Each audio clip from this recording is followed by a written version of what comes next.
Hey, welcome back to the House of Trauma podcast. It's your favorite podcast host, Kiana Breton. Now let's get into it. So for a while now, lately I've been feeling like God has really been speaking to me about something very specific. And I didn't fully understand or acknowledge what God was trying to tell me until just a little over a week ago. So for those of you who don't know, I've been going to church faithfully online to One Church LA. So it's in LA. It's a Potter's House church. The lead pastors are Pastor Sarah Jakes Roberts and her husband, Pastor Torrey Roberts. So I've been actively attending that church online. And now that I'm based in LA, I was on Christmas Eve. I was finally able to attend church in person, which was powerful within itself. However, as I was walking in, there were people standing at the door and they're greeting you, just saying hello. And one gentleman stopped me and he said, "Can I ask you a question?" Of course. He asked, "What has God placed on your heart?" And I stopped for a second and I thought to myself, and the first thing that came to my mind was letting go. And he was like, "Well, then let it go." And I was like, okay. And, I went to move forward. And I found my seat and I had no idea what was in store for me that Sunday morning. But we're going to pause, and I want you to remember this encounter because we're going to come back to it. So what I realized is that God was asking me to let go. And let go of what, you may wonder. Let go of a lot. Let go of my past as a whole and stop living in the past, which I didn't realize how badly I had been living in the past until that Sunday. You see, one of the hardest lessons in life is letting go. Whether we're letting go of anger, letting go of loss, betrayal, guilt. Letting go is one of the hardest things that we'll ever have to do, learn to do. And it may be harder or easier for others because change is never easy. We fight to hold on to what we're used to because change is uncomfortable.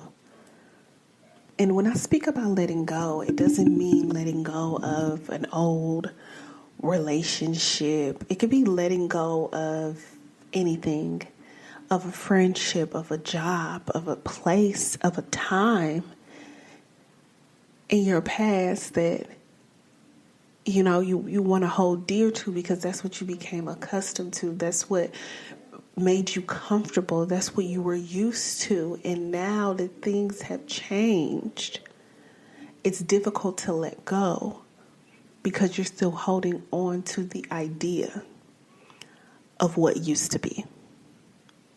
And that's something that I really had to kind of learn and process over time, that a lot of times we're holding on to an idea.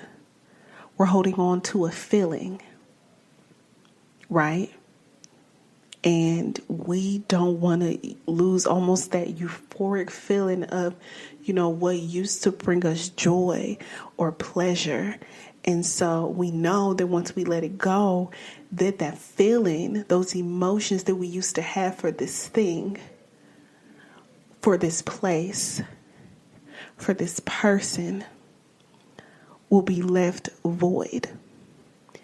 And sometimes the idea of something being left void, something being left empty is scary, and it leaves you almost feeling like you'll be left empty without that thing, because now you're going to be searching for something to fill that void.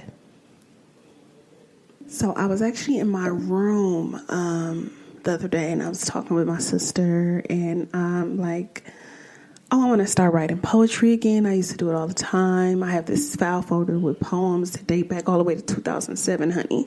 Okay, I was writing poetry even at a very young age. And so I found the folder and I'm like going through it. And I come across this poem. I kid you not. This poem is called The Past. And the very first line of the poem says, and I quote, "For some strange reason, I just can't let go of the past." So I read the poem out loud, and me and my sister are kind of like looking at each other, and she's like, "Girl, really?" And I'm like, this clearly has been a recurring theme in my life for almost 2 decades now, because this poem was written in 2007 I actually think this one was written in 2008. So I couldn't have been more than like 13 years old writing poetry about how I can't let go of the past. And true to my nature, here I am so I was 13 and now I'm 29 and I'm still struggling with letting go of the past because I don't attach to things easily, right? It takes me a while to, build a connection with people, places, and things. So once I build that connection and I have to lose those things, I have to let those things go, I have to move on from those things, it becomes extremely difficult for me to let it go because I have to have really felt some sort of attachment to it in order to have built a bond and a connection so strong that when it's time to let go, I'm holding on for dear life. And so it brings me to, I don't remember what podcast episode this was, but if you've been following along, then maybe you already know. I spoke about a picture one of my friends had showed me. It was like a meme. It was a little girl. She was like holding on to this small little teddy bear. And she's like, "But Jesus, I love it." And Jesus like has his hand behind his back and it's an even bigger teddy bear. And he's just basically asking her to hand it over and to trust that he has something better. And she's like, "But I like this one," And I feel like, again, this is a constant trend. Like I'm always in a place in my life where God is telling me to let something go. And I'm like, but God, I like this thing. I love this thing. I want this thing. I don't want to let it go. Not even fully understanding that he's like, give me that thing so I can give you the bigger thing. Give me that thing so I can give you the better thing. Let that go so I can show you a whole world that is waiting for you if you walk away from this thing. But I get attached and I can't let go. Or not necessarily that I always can't let go, but it's just so hard for me to let go. It becomes overwhelming and an emotional experience. And what I've come to realize is if I don't learn to let go of things when God is asking me to, I may miss out on my blessing. So let's take it back to when I finally went to church in person. Now, mind you, I had gone to church in person within the last 3 years. It's almost been 4 years. Wow. Within the last 3.5 to 4 years, I had gone to church in person to the Potter's House in Dallas. But again, that's not my home church. That's not where I pay my tithes to. That's not the church that I feel connected to. That's not the church that I tune into every Sunday and sometimes Thursday. Right? So, again, the gentleman asked me, what had God placed on my heart? And I said to let go. So mind you, the title of the message for the Christmas Eve service was not letting go. It was called Confidence. And it was by Pastor Phil Muncie. I think that's how you say his last name. Anywho, a few key notes to take from what he said, because it spoke a lot about letting go. The first thing I remember him saying is, we have to let go of the old if we're going to step into the fullness of what God has. We have to develop a new acquired taste for the new. Right? And so immediately when he said that, I was like, we have to let go of the old if we're willing to step in the fullness of what God has. Yeah, obviously. Because again, it takes it back. God is saying, let this thing go so I can give you something else. But for me, the revelation did not stop there. He's preaching and he's going on. And then he says, I feel the Holy Spirit giving me the authority to say he's about to press the delete button on some of your memories. Your memories are not who you are. Your memories are not your reality. You do not have to protect them, and don't let them control you. So for me personally, one of the biggest issues I have with letting go of the past is the emotional attachment that I have to them. The times that I remember, the good times that I remember, because let's emphasize, I'm attached to the good memories. I'm attached to the good euphoric emotions that are attached to these past things in my life that God has either ripped from my hands or politely asked me to let go. To both of which I refused. So when the pastor is preaching and saying the Holy Spirit is about to press the delete button on my memories, I let out a gasp. And again, I feel like it was God further speaking to me, saying it's time to forget. It's time to let go. It's time to move on. For the past year, I have felt God strongly in my spirit, like encouraging me, almost pushing me to move in a different direction. But I'm constantly thinking about what was, what is. I don't remember what pastor said this, but it was towards the end of the year of the services I was watching. And one pastor said, some of y'all are still living in 2020. Again, I felt a personal attack on me because I just felt it to be so true. How many times on this very podcast have I spoken about 2020 as being kind of like a mark, like a milestone to when my life changed and I began to do different things and start my business. I moved to Dallas. I became an esthetician. I did this. I did that. It was kind of like a pivotal turning point in my life. And it opened up a bunch of new doors. I feel like I began living a totally different life. And then somewhere down the line, the life that I built in 2020, little parts started to change, right? Little parts started to move. And things are completely different now than what it was 4 years ago. And I keep trying to find that spark. I keep trying to find that fire. I keep trying to find that feeling that I felt back then. But why? Why do I insist on living in the past when the new spark, the new fire, the new feeling can be just as good, if not better? And it's like I'm always saying that, and you know, feeling like I truly believe this, that I'm expecting God to do something big in my life. I'm expecting miracles from God. Yet, I'm not giving him the space to produce these miracles.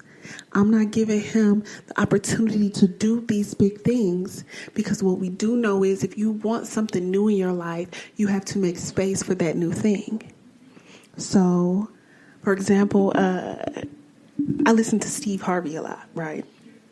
And I remember him telling a story, and he was like so certain. He's like, I'm getting a new car. I'm doing this, I'm doing that. I'm getting a new car, whatever. And he said every day he would come in and his mom would tell him like, but your old car in the back, like, I think he said it didn't have like no tires, like it was on bricks or something like that.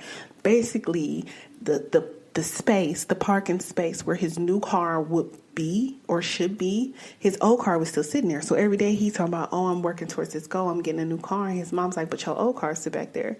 Like, what you going to do with this old car? And at one point he feeling like his mama a hater.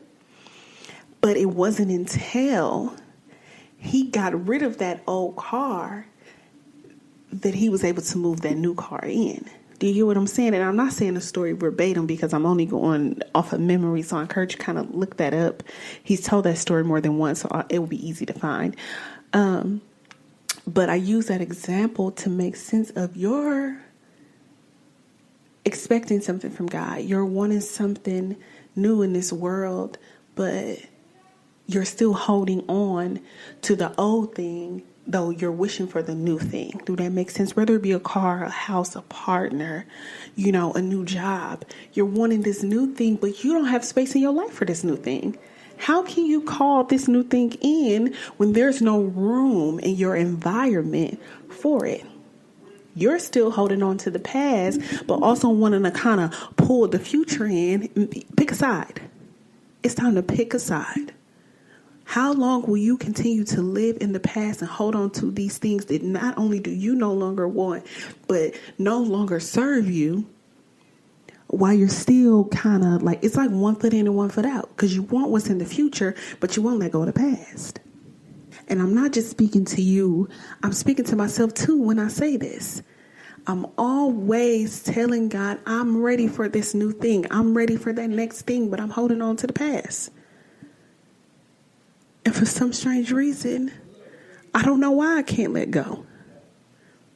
And while me and my sister was sitting in my room and after I had just read the poem, we started to talk about San Diego. Now, everybody who knows me know how much I love San Diego. I was there for 10 months at the beginning, towards the end, starting at the end of 2022 into the middle of 2023. And I fell in love with San Diego.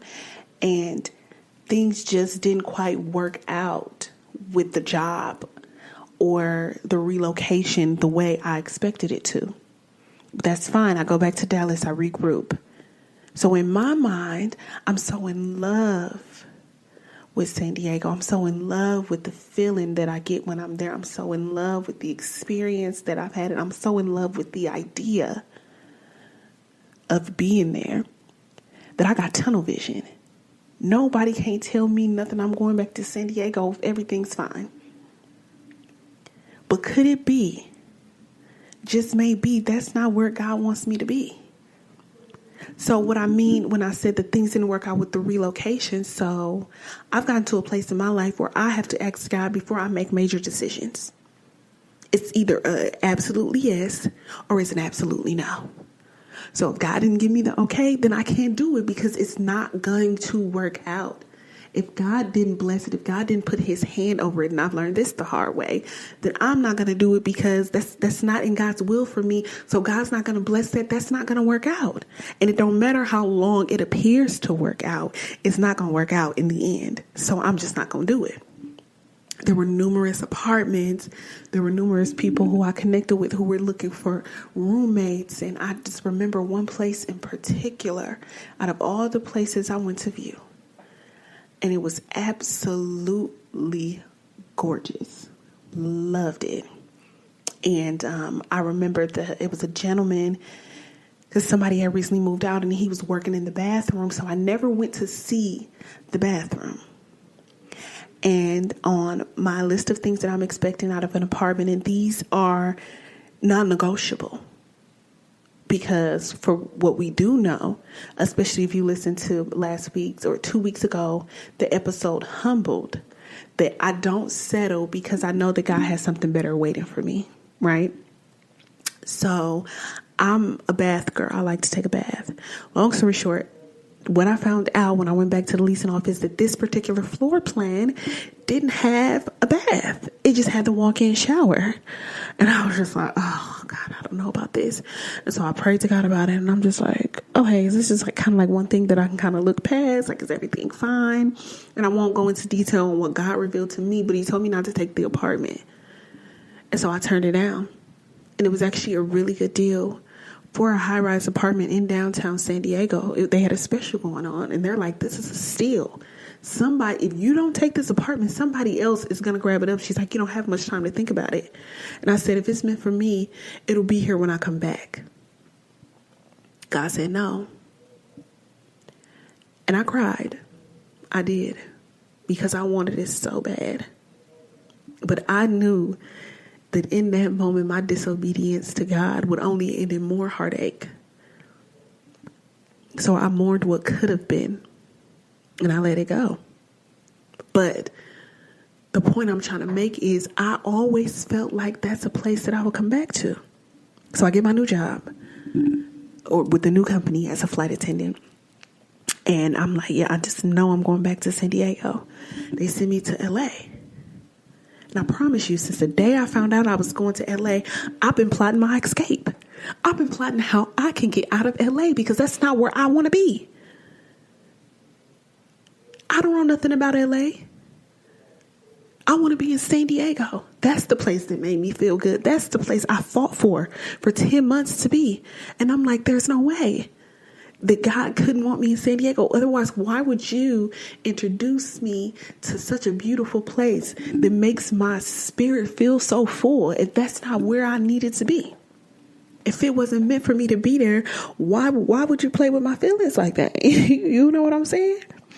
And before I go into how I know that potentially that's not where I need to be, I'm talking about San Diego with my sister, and she was like, well, maybe you need to let San Diego go. Excuse me?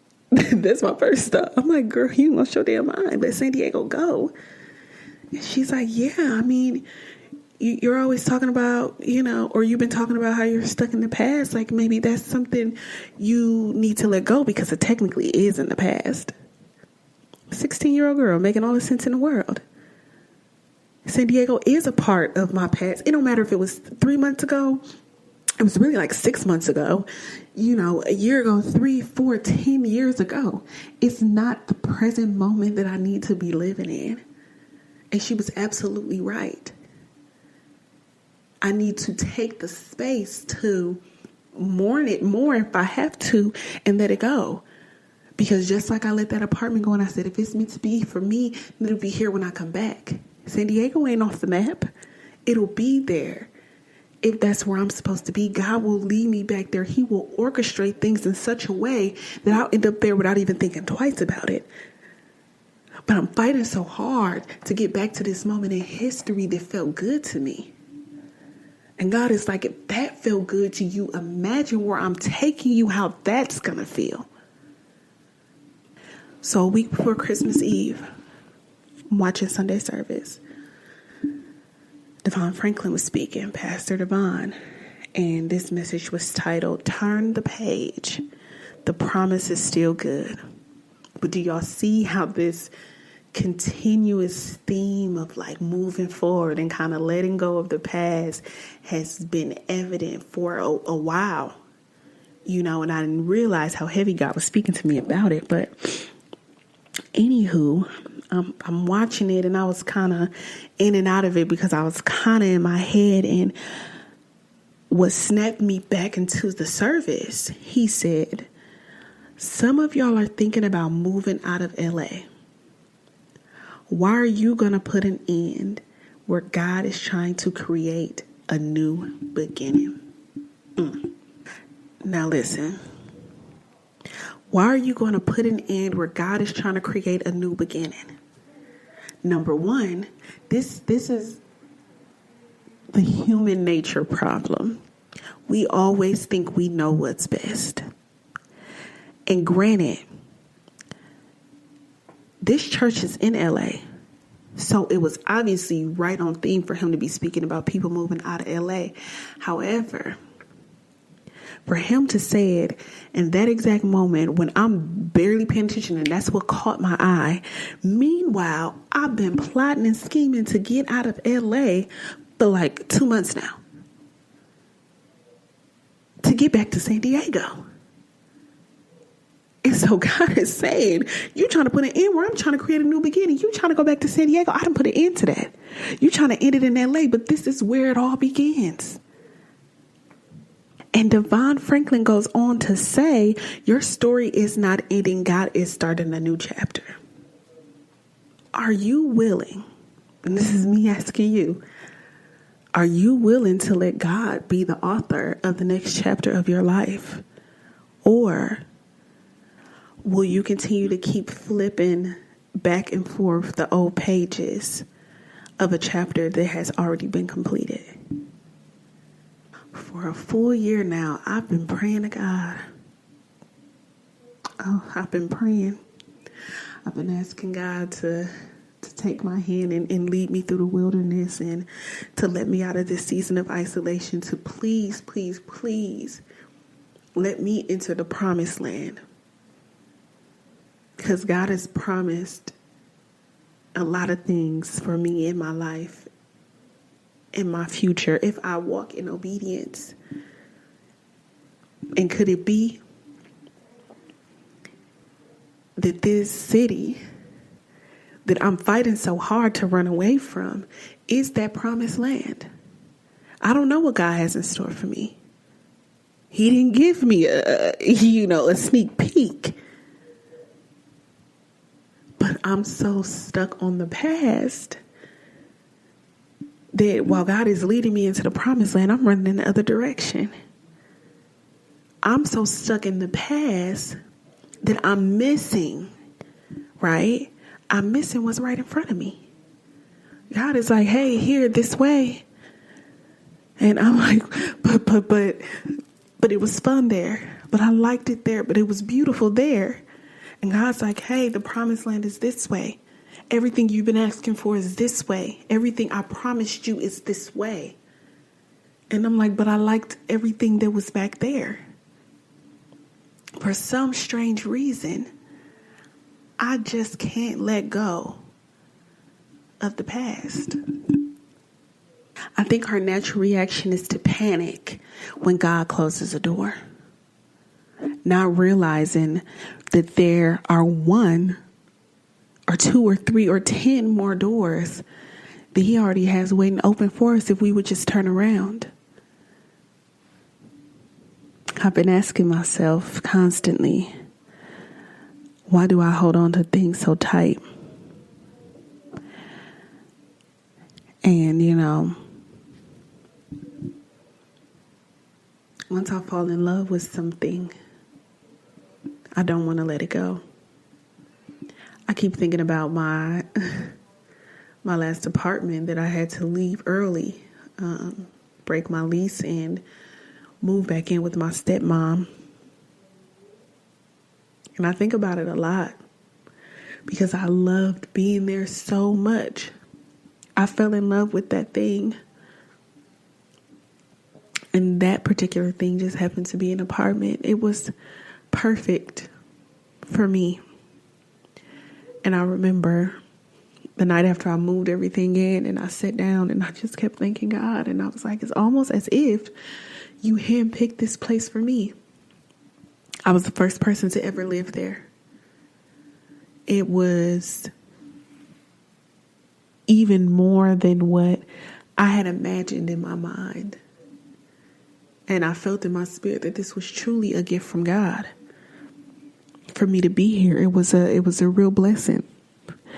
And I was just starting to really make it home. And I've spoken somewhat in detail about my past. We moved around a lot when I was kids. I never really truly got comfortable anywhere. And I was prepared to make that place a home for a while. And so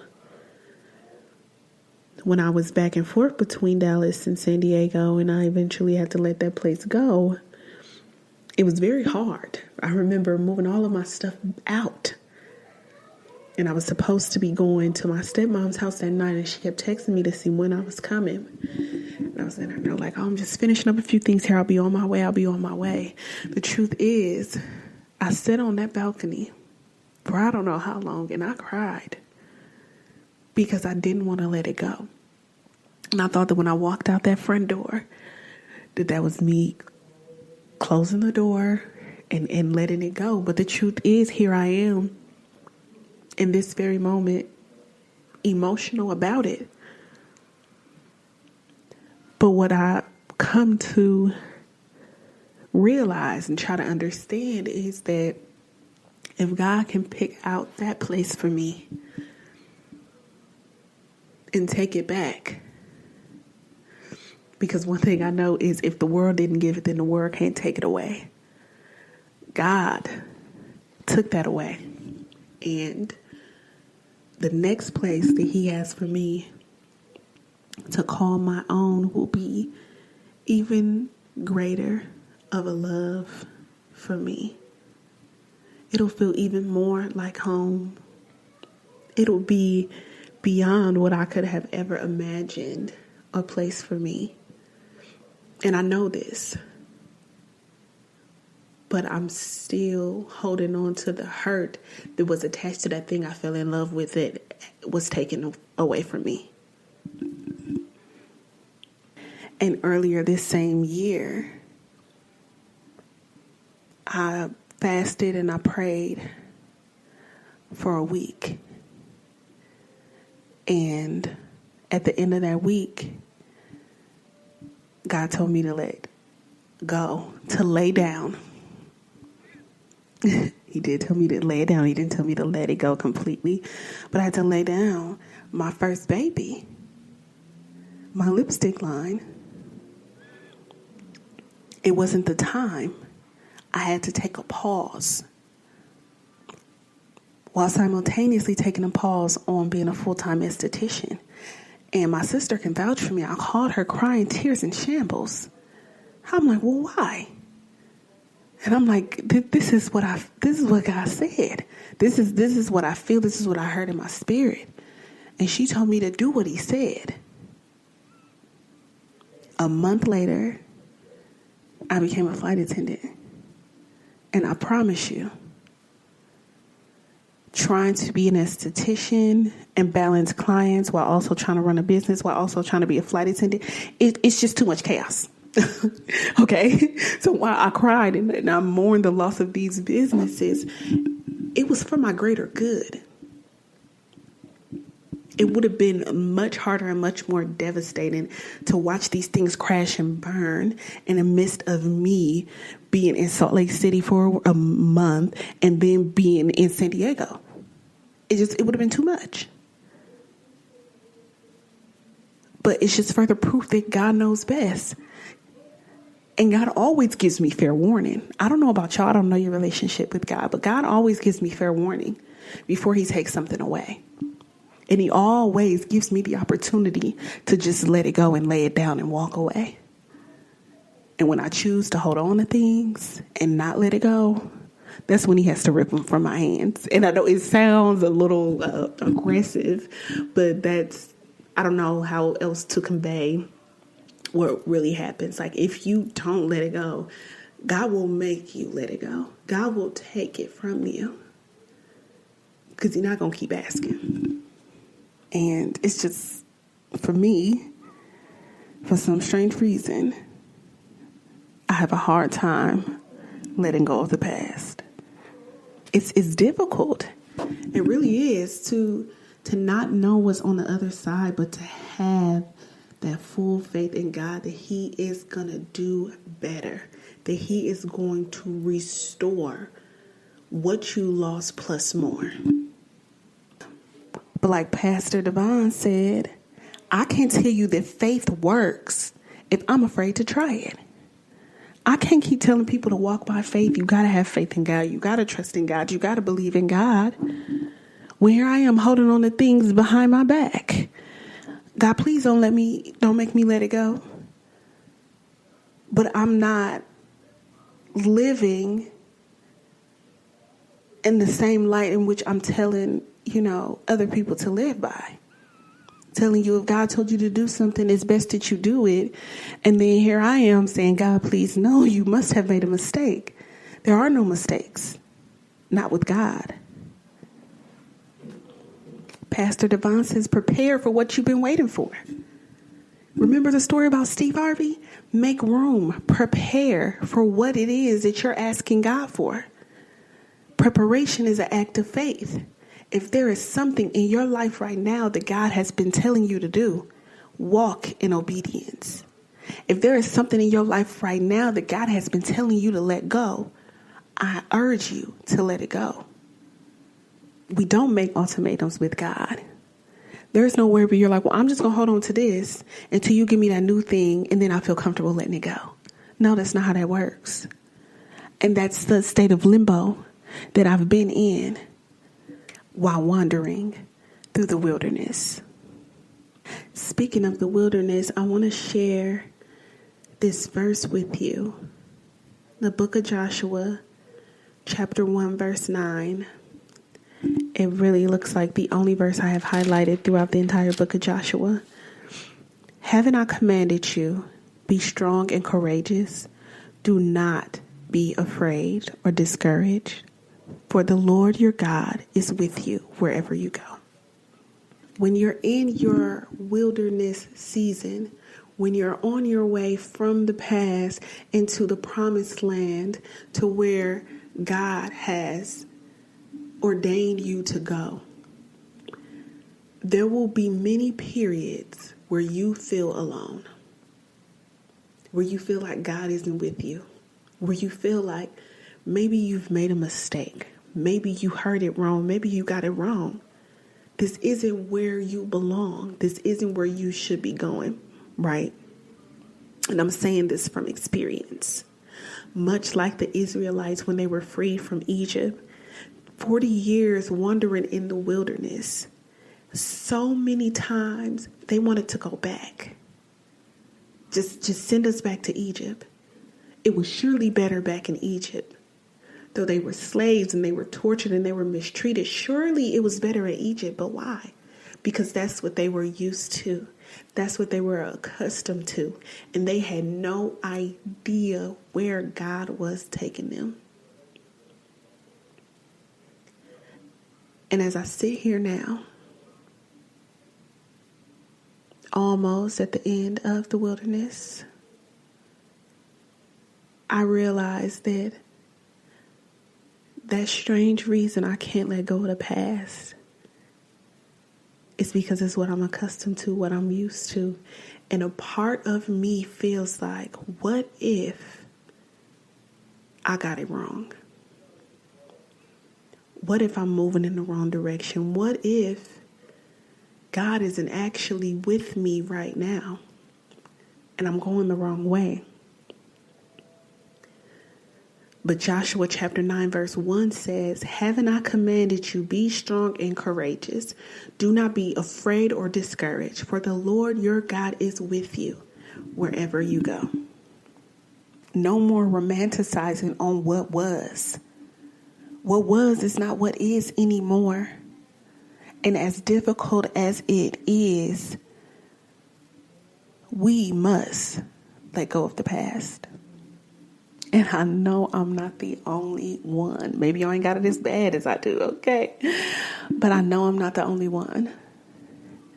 Above all, be strong and courageous. God is with you. He will never leave you nor forsake you. We have to let go of the past. Whether it's a job, a relationship, a friendship, a place, a thing. If God took it away, it wasn't meant to go with you to this next place. So if you're struggling to let go of your past, as I have been, here are a few simple tips and steps.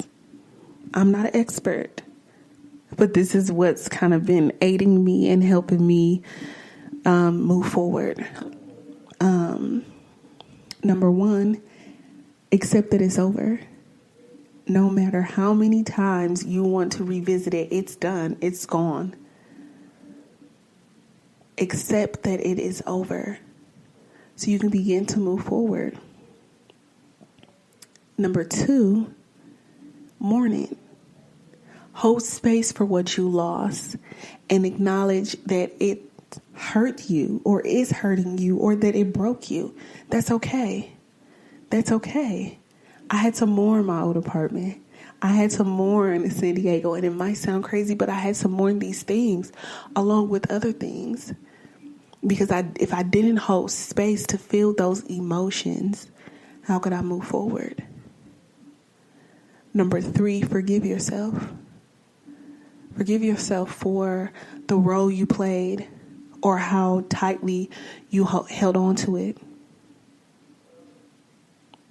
So you can stop focusing on what could have happened and should have happened and live in what truly is happening. Number 4, seek counsel or vent. Whether you need to seek professional counsel, don't ever be ashamed of that. We are pro therapy over here, okay? Or find somebody close to you to vent about it. Sometimes you just really need to talk about it and get it off your chest, and then you can fully begin to move on. Number 5, let God handle it and live in gratitude. Be thankful for what it is that you do have right now, and be thankful for what you used to have. If it was something that you lost that you feel was a great loss, be thankful for the time that you were able to have this person, place, or this thing. But also be thankful for what it is that you have now in your life. It's always good practice to be in the energy of gratitude. And number 6, it's my own personal preference, but reconnect with yourself. You know, again, sometimes when we lost something, there is a void left and we don't know what to do with that empty void in our lives. So find a way to fill that void with everything that you have within you so that you don't feel empty without something outside of you. So those are my 6 easy tips for helping you let go of the past and turn the page to that new chapter in your life. And always remember to take everything one day at a time. You don't have to accomplish all these things in one day, in one sitting, in 1 hour, or even in 1 month. Okay? This can be a long and lengthy process. Be gentle with yourself. For some strange reason, I just can't let go of the past, but I want to. My name is Kiana Brianne. This is the House of Trauma podcast. Don't forget to email me all of your advice questions to houseoftrauma@gmail.com. Happy New Year. And I'll see you next week every Wednesday at 6 p.m. Central Standard Time. We meet here at the House of Trauma. Love you. Mean it.